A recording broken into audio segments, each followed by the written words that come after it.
Est-ce que tu pourrais donner quelques conseils du coup aux plus jeunes qui nous regardent et qui savent pas forcément quoi faire, qui savent pas dans quoi se lancer et qui ont un petit œil sur l'entrepreneuriat? Qu'est-ce que tu pourrais leur dire? Je donnerais le même conseil que je donne à mon petit frère. Ok.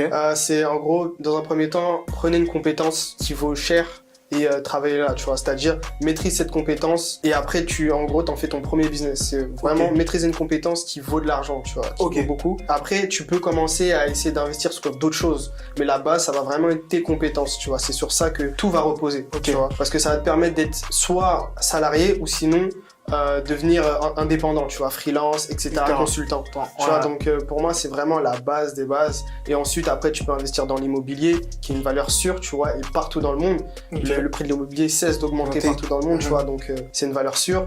Après, voilà, il y a tout ce qui est bourse, etc., crypto, qui est un peu plus volatile, mais si t'as une très bonne stratégie, ça, c'est plutôt pas mal. Mais vraiment, si on doit aller step by step, c'est avoir une compétence, vraiment la solidifier, faire connaître ton travail. Avant de te diversifier. C'est ça. Et après, quand une fois ce pilier-là est bien solide, là, tu peux commencer à te diversifier, partir sur d'autres business, etc.